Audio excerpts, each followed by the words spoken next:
Hey everybody, so I'm going to read chapter 18. I am going to forego doing two chapters today because it is extremely hot and awful in my neck of the woods. But I will attempt to get a 19 up tomorrow, possibly in the afternoon. I don't think I have anything that should interfere with that, so it should be fine. So yeah, let me move my keyboard out of the way and get chapter. Also, I'm wearing a hat because my hair is terrible and I haven't had a chance to fix it. So you're welcome, or sorry. I'm not sure which of those is the correct response. Wanted to thank my friend Taj, goes under TazX. You can check out his channel here on Twitch. He's been streaming, I think most recently. He did a full God of War stream if you're interested in seeing that a while back, but I can't remember what he was playing more recently. I'm sure it'll come to me midway through reading. But he pointed out that the audio has been okay for most of the YouTube uploads. If anybody's getting feedback on that technical stuff, outside of me adding a mic, which sort of gets bulky and kind of in the way, and makes it hard for me just to stream from wherever I am, especially in the summer when I'm moving around so much, there's not a lot that I can do. But if anybody has other suggestions, or if you think I should wear a headset, which I would really rather not because I think it kind of looks silly to read with a headset on, but I'm willing to try anything if people want me to. So, anyway, I'm going to start with 18. The previous chapter covered the start of the attempt to rescue Arvadis from the dungeons of the Palace of Anglodeus in Alderlast, and also Joseph explaining to Joven what he knows of Trem is somewhat limited, Joven being, and that Joseph as a soldier understands maybe better kind of what sorts of things Trem has been through. So my hat seems very askew on my head. And it can't be corrected. Maybe my head's just askew. Anyway, so chapter 18 is a little shorter, but it will begin with sort of an introduction to the eventual attack coming on Delmore, and it's going to focus pretty much entirely on that, so it's going to be a bit of a cliffhanger chapter. It's going to be a lot of setup for the battle that's coming. So, chapter 18. Gornath led his sea of warriors over the hills of eastern Lagotia. The leader of the Broken had become legendary for his cruelty and cunning. Thanks to the efforts of Wolfbane, he had obtained a following of over 5,000 men who would otherwise have remained divided by clan conflict. The Broken were once soldiers in a powerful army that nearly conquered Dragon's Watch. Now, the remnants of that army had no recollection of their former duty, and only fading memories of their home. Those who had not managed to assimilate into nations of Lagotia had turned to banditry. The Broken only lived to rob, cheat, kill, rape, and conquer. Disorganized, they had no chance against any of the cohesive and properly trained forces on the continent. But consolidated, their numbers were staggering and enough to overwhelm some of their best trained opponents. Shatrix, the chieftain that had led the assault on Bladeholm some years ago, had only controlled a quarter of the total horde of Broken. Gornath had secretly orchestrated Shatrix's fall, but had also learned from his predecessor's mistakes at the head of a Broken army. No Broken chieftain would willingly follow a fellow Broken leader. It took a larger fighting force and the authority of one's reputation to bring others to heel. But the Broken were even less interested in fighting for an outsider. They knew their own kind were backstabbers and traitors, but they also believed in rule by the sword, and there was a kind of cruel, unwritten law among all within their brutal culture. They had an inherent distrust of outsiders and normally would not ever have welcomed the Nerathians into their midst. The solution came to Gornath one night in the form of Caermon Aerophos, who represented the interests of the invading army in the north.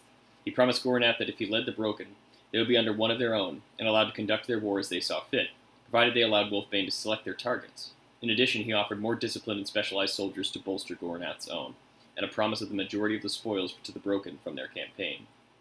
Gornath had commanded a sizable number of his own men before being handed a much larger complement of Broken soldiers, driven to him by the opportunity to conduct larger and more lucrative raids. His own men had numbered over 1,000 and were supported by a substantial contingent of gnolls. Gornath had convinced the other clan leaders that he could avoid the influence of the invaders and preserve the Broken's unique way of life. In the end, it was all rather irrelevant, because the result of this massive army's raids would be more important than why it was held together. Spoils went to the victors, and no member of this horde doubted that this great force would always be triumphant over all who stood in their way. For Gornath, the challenge lay in maintaining the iron grip he had in his followers. There was always a lesser chieftain looking for a sign of weakness to exploit, and take command of the largest Broken army in history for themselves.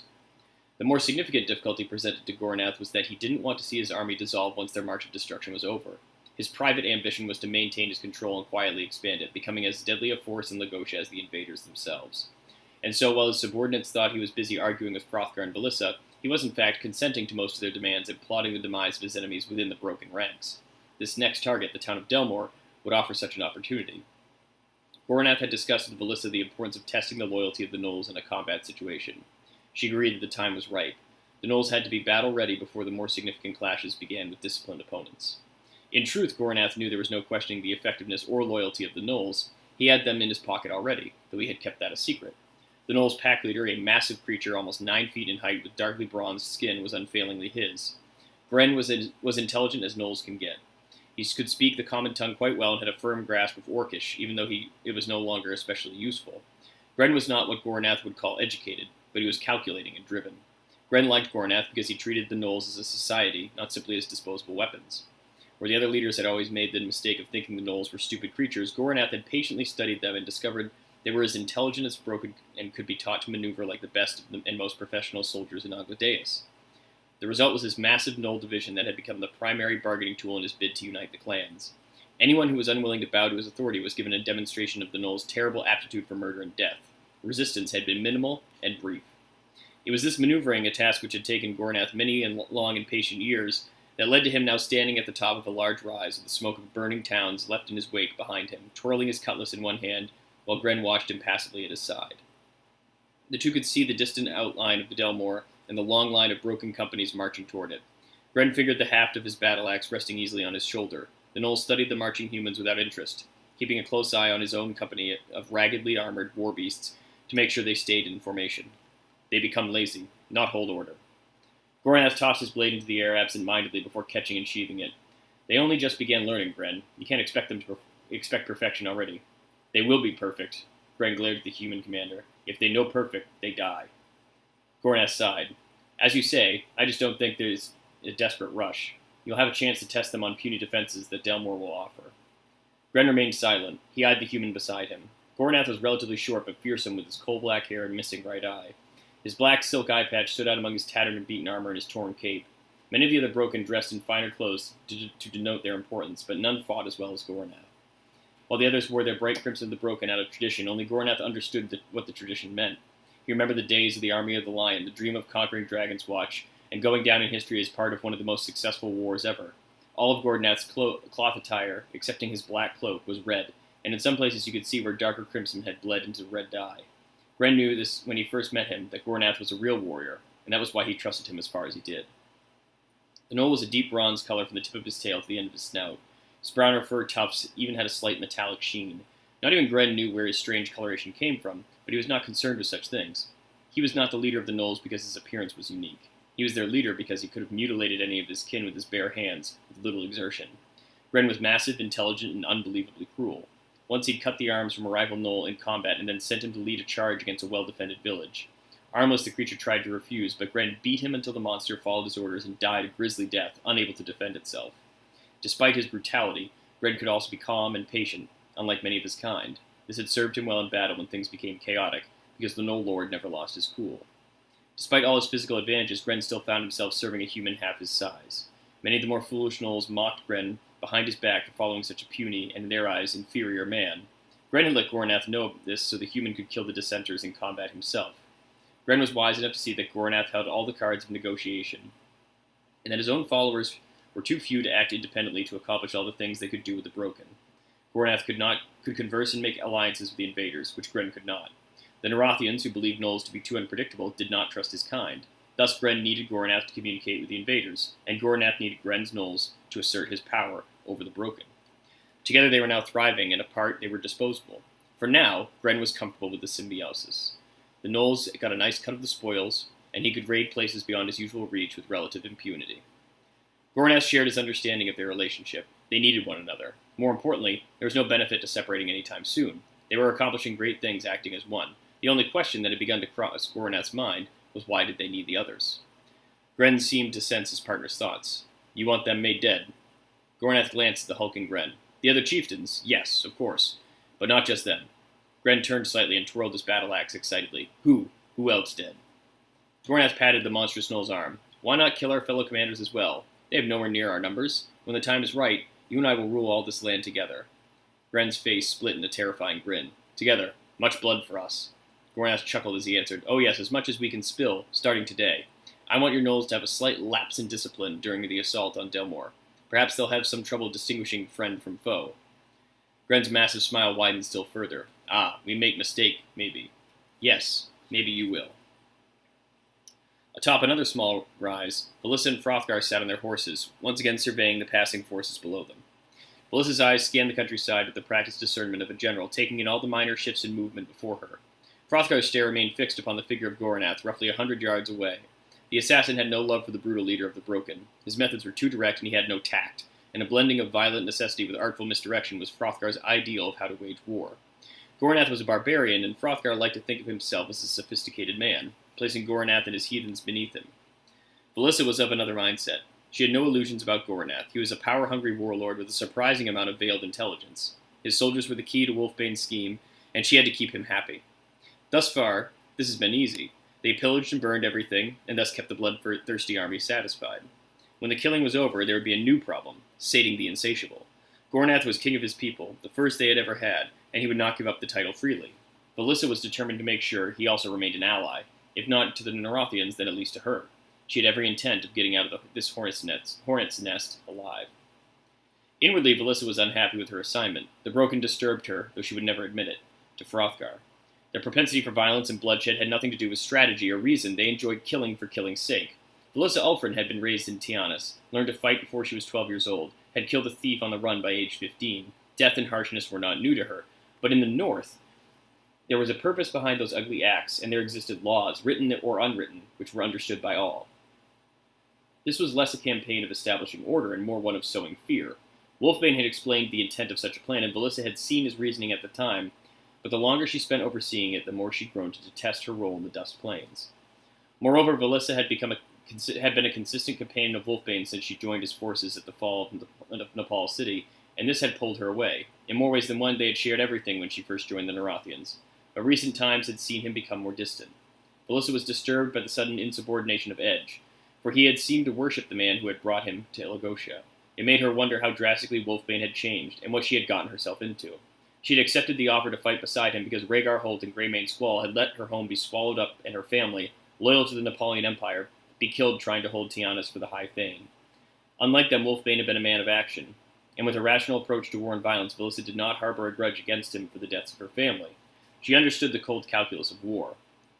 Napoleons had always lived brief and often trying lives. What Belissa had been infuriated by was the fear, the lack of pride in her former nation's leaders. Wolfbane had reinstilled that sense of belonging and camaraderie. Wolfbane's mood had darkened greatly since Edge fled. Belissa had attempted to talk to him about what had transpired in Castle Bane, but he had closed himself off to everyone. Part of her wondered if he had sent her away on purpose, to keep her from pressing the issue further.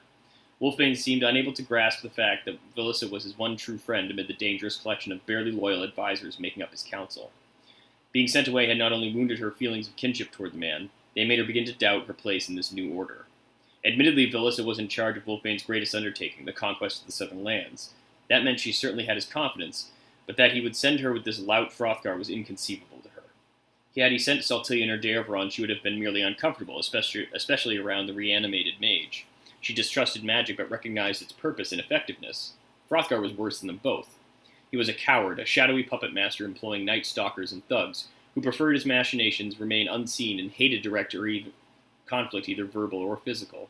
In short, he was the wrong man to send on a mission of conquest. The only bright side was that he provided them with a number of skilled archers who should at least be mildly useful in future battles. Otherwise, he whined and whimpered so much Belissa was longing to stick a blade in his belly and be done with it. The little toad was eyeing his nemesis across the hills. It was difficult for Belissa to grasp at first why Hrothgar detested Gornath so much until she understood that the assassin saw what she did. Gornath was in charge of the entire endeavor, more so than Hrothgar, who was an outsider whose repertoire of skills were useless in these environs. His method of addressing this sense of inadequacy was simple but no less infuriating. Hrothgar did everything he could to oppose any idea Gornath put forth. It was pointless, and often made a simple task of conquest into a harrowing and tedious affair, as the two exchanged thinly veiled insults and quibbled over unimportant details. There might be larger factors driving Belissa to doubt her place among the Nerathians, but there were none that she found nearly as irritating as those two. The Broken leader understood the bitterness between her and Hrothgar all too well. He glanced over his shoulder and saw the nominal High Thane staring his way. Gornath offered a mock salute that did not bother to hide his contempt. Hrothgar grimaced and nudged Valissa, who eyed him askance. You see, he thinks we're his lackeys. Must we always remind him who we serve? Valissa snorted her response. Stow it, Hrothgar. You're just mad he's proved to be so effective. You've been waiting for him to slip up since he brought his army here. Hrothgar grunted and conceded the point, but it wasn't long before he was complaining again. Still, you have to admit his gnolls haven't been especially useful so far. We don't even know if they'll be able to function in a real battle yet. Valissa shrugged. Look at them. They can handle a halberd that I could barely lift with one hand. They may be brutes, Hrothgar, but there's something to be said for sheer strength and intimidation, whether you like it or not.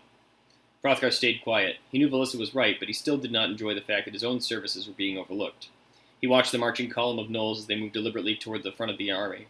Is this the time that we finally get to see his beloved pets in action? Valissa nodded. Gornath thinks that Delmore will prove a perfect testing ground for the gnolls. They know we're coming. The inhabitants who remain behind this long cannot run now, so they'll have to make something of a stand. The gnolls will be our battering ram into the town.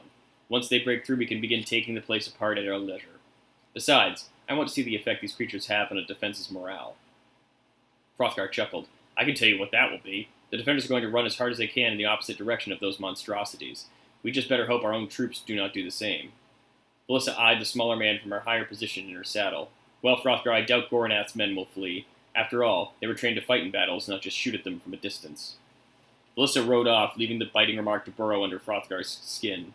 The Thane of Conan was annoyed but not angry. His profession did not permit such an emotion. Valissa and the other leaders did not find Hrothgar particularly useful, but because of him they hadn't had their sleep interrupted by a dagger in the night. Of course, if Hrothgar chose to deliver the knife himself, they'd never know what in their dreams were interrupted when the blade drove home. Gornath eyed the approaching woman with a half-turned head. She was attractive, for certain, but he had so many women as a clan leader that he found none of the things they offered came near the rush of taking another person's life. Fortunately, he could see that Valissa understood this as well. While Hrothgar saw only a woman playing at soldier, Gornath saw a warrior who just happened to have the body of a woman. She rode up to them speedily, and he kept his attention focused on the marching horde before them. Gren nodded as she approached, and then broke into a lope that quickly carried him towards his gnolls as they moved unerringly for the head of the army. Valissa positioned herself to Gornath's left and observed the moving soldiery with him for a while. The two did not speak, but simply watched the rising sun of the morning glint off the spears and swords of their massive legion. Valissa finally posed the question Gornath knew she had come to ask. The plan of attack will be a swift and direct overrun. Gornath turned slightly and eyed her with a crooked smile. The gnolls will break through whatever meager defenses these people offer, and several of my clansmen will be hard on their heels. I want to see how quickly it can be accomplished. As do I. In fact, I want to see if you can conquer the town within an hour. Gornath turned to fully face Valissa, who was still watching the slow-moving army. I too would like to see if it could be done. I take it your master wants you to speed up our little venture. Valissa glanced at the Broken Lord and nodded. We must reach the end of our march before winter comes, or else we will leave this land with a chance to unite against us. A valid point, my dear Napoleon. Today we will test the use of the gnolls against the defenses in the town of Delmore, and soon we will know how quickly we can make this land into a beautiful burnt cinder. Valissa turned her horse to ride back to her post, now joined by her small personal guard. Then gather the clan leaders for your assault. I want your men to be the first into the breach. Gornath bowed low to cover his wide grin. I'll choose only the best for you, my lady. He watched her ride quickly away toward her small group of mounted swordsmen. Gornath stayed on his hill, still smiling in satisfaction. By the end of the night, his opposition amid the Broken would be dead and gone, and he alone would hold sway over them all. It was a shame to think that someday he might have to do the same to the lovely Valissa. After all, they thought along similar lines when it came to military strategy. Still, he could console himself with the fact that a warlord can always attract the most alluring of women through his plunder and lands alone, and Gornath stood to inherit a lot of both very soon. The army moved relentlessly towards the town of Delmore, and as it marched, the dark clouds gathered overhead. Before noon, a slight rain had begun to fall, moistening the road by which the horde traveled, and buying the defenders some time. Gornath allowed Gren to take the lead, and he marched quickly up and down the line, inspecting his ragtag soldiers and trying to whip them into a killing frenzy. As he did, he would periodically pull aside old rivals with an uncharacteristic arm around the shoulders and sell them a tale of his remorse for past disagreements and lament how foolishly he'd acted. They were wary of him. Gornath was not known for singing the praises of friends, let alone enemies. But Gornath wooed them all. He spoke of his jealousy as the reason he'd made them his enemy. He told them how wonderfully and loyally they'd performed thus far in his service. He encouraged them to continue to be examples to the other men following him, because he needed their support. When they finally began to believe, he delivered the selling point. In light of their service, he was giving them a great gift. They would be the first through the breach, along with the 5 of their closest allies. The looting of the town would be theirs, the best trinkets for their taking alone. Every man Gornath pulled aside fell into his scheme perfectly. They would lead the charge with their most loyal followers, and once they got to the wall into Delmore, Gren and his gnolls would set upon them. Gornath might even enlist the assistance of Hrothgar to rain arrows upon his rivals on the pretext that they were cowards fleeing a battle and should be treated as traitors. It might even confuse the worm and make him think Gornath actually held him and his meager offerings in mild esteem. The broken chieftain was happily strolling with his personal band of killers, a small smile on his scarred and battered face. Within his mind, 1,000 beautiful burning fires raged as he scorched this pitiful land. Lost in his thoughts, Gornath almost missed hearing the trumpet sound at the head of the army, announcing the proper sighting of the town of Delmore. The broken leader immediately picked up his pace to a swift lope, his strong legs carrying his body rapidly forward. As he passed by, he called orders to his men to form up wide ranks and disperse about the hill from which the town had been sighted. Those he had chosen were to congregate near the center of the target so their assault would be head-on. The word raced through the ranks, and the soldiery began the slow process of maneuvering into position. Gornath was steadily making his way towards the mound from which the scouts had seen the town. He kept his head down until he heard the noise of approaching hooves. Looking up, he saw Hrothgar and his slight brown steed riding hard toward him. The assassin reared up and turned to keep a light pace with the warlord. "You must hurry. Belissa would like to attack the town as soon as possible. Let me carry you to the front." Gornath laughed loudly. "No, thank you, Lord Hrothgar. My legs have always been good enough for me. Tell the Lady Belissa I'll be there in due time. The town's going nowhere." Hrothgar grunted in frustration, but merely spurred his horse forward and galloped to the meeting point. It took Gornath some time to finally reach the spot, though he was neither winded nor concerned. Belissa and Hrothgar were already there, along with Gren and several of each's lesser commanders. Hrothgar looked unhappy about being in the presence of the Gnoll chieftain, but he tried to give off an air of uncaring. Belissa approached Gornath, saying tersely, "You should have come sooner. I want this attack to begin now." Gornath was nonplussed. "Even if I came the moment the horn was sounded, would not have made the attack start any sooner. We have to wait for the army to get in position. We can't simply charge in blindly." Belissa realized the sense of his comment, but she still seemed agitated. "You should speak to the scout. There are some visitors in the town we were not expecting." The man in question, an older soldier, came forward. He bowed slowly to Gornath and then began his report simply and directly. "There were many people in the town, perhaps 400 or 500. They had seen the fires of our march, and I expected to find them running and disorganized. However, when I arrived, I noticed they were instead moving about purposefully, and they had constructed rough barriers at the north and western entrances. Any and all points where even one of our men could have infiltrated the town were walled up and being carefully watched. I managed to visit some of them unseen, but the only way in would be to break down the barriers themselves." Gornath shrugged and glared at Belissa in annoyance. "This is nothing new. We encountered plenty of villages with walls before and broke them all. Why is this place suddenly a bigger challenge?" Belissa returned his glare. "Let him finish." The older man cleared his throat and continued. "The organization surprised me, as I said before. I soon discovered several outsiders are aiding the people of Delmore. There were 5 of them, who were clearly foreign. One was a young man from the land of the most hated Order of the Blade. He bore their insignia pinned to his breast. Another was a massive and seemed to be green as the earth around him, bristling with weapons. It seems impossible, but he looked like an orc warrior. There was also a giant cat with bright orange fur, and it seemed to be the servant of a young man directing the townspeople in a worn robe. There was, most importantly, a knight who clearly hailed from a powerful kingdom, perhaps Anglodeus or Aves, by the make of his armor. I think he was a companion of the strange green one, but they were all working together." Hrothgar started and stepped forward. "An Anglodaic? They aren't supposed to be here. They're trapped behind the fortress amid the pillars of light." Belissa silenced him with a look, but Gornath took Hrothgar's side. "He is right. You told me the Anglodaics would not be present here. My men cannot win against a force from that land." Belissa threw up her hands and cried, "It's one knight, you fools. Our bigger concern is the one in the robe, if it's a wizard of some kind. Even young and alone he could be quite dangerous." "This mage is not the one. We seek only the one." Gornath felt, for the first time in his life, a true stinging pang of fear. Somewhere from behind Belissa a figure emerged, hooded in long black folds of cloth, its body impossible to define with the wavering material. The shadowy thing seemed to undulate before him, and it emanated a blackness that was too dark, even for the overcast day. He could see no threatening stance or weapon in its possession, but he gripped his cutlass handle tightly nevertheless. Belissa turned to the thing and unthinkingly took a step back as it glided into the circle of commanders. Gornath glanced at Hrothgar, who was now edging towards Gren, seeming to prefer the gnoll to whatever devilry this creature was. Belissa leaned in and spoke quietly. "This is why I wanted you to hurry, Gornath. We have a new ally now, sent from Naroth himself." The broken leader swallowed. "You mean this thing is on our side?" He couldn't decide if he should be relieved or more unnerved. "What sort of friends do you keep, Belissa?" The sword mistress emitted a dry laugh. "I would not call this thing's master a friend. No, certainly not. This creature is called a Nightcloak, one of the dead mage Daervaron's servants. He and his retinue are apparently seeking someone in Delmore." Gornath was appalled. "There are more of these things." "About 15. The broken leader shook his head in disbelief. "I've no quarrel with them. They're welcome to take the town themselves if that's what they want." The apparition turned towards Gornath, though as it did, he wished it had not. No, we seek two within. 2 men, the traitor and another. They must die. You will do this. Me? Gornath was incredulous, despite his nerves. I thought this was your mission. We cannot attack in this brightness. We must wait for night. You will go now, in the sun. Kill the outsiders, or drive them out. We will do the rest. What sun? The clouds have blotted it out. It looks more like a storm. And yet it is in the sky, and we must wait. You will go. There was no debate. The horror simply turned and seemed to glide, in fits and starts, away. Gornath felt his body return to warmth. He had not even noticed how cold he'd been. There was a deathly silence over the gathering. Hrothgar turned to the broken commander, saying, Well, Gornath, I'm glad it's you who's leading the attack. I would not want to disappoint whatever that thing is. The broken leader did not respond. He was still in mild shock. Gren strode over and tapped his shoulder, bringing him around. Even the hideous knoll was a welcome sight after the harrowing encounter with the spectre. Gornath seemed to snap out of his trance and turned to Gren. Get your pack in position and spread the word along the lines. We attack as soon as possible. Drive for the ones the scout described. Kill the outsiders. We'll pillage once they're all dead. Don't mention the mage. Our people are too superstitious. The monstrous knoll nodded slowly as he tried to digest this sudden change in information. Gornath waved him off, and the creature bounded swiftly to his awaiting brethren. Gornath turned to Valissa and Hrothgar.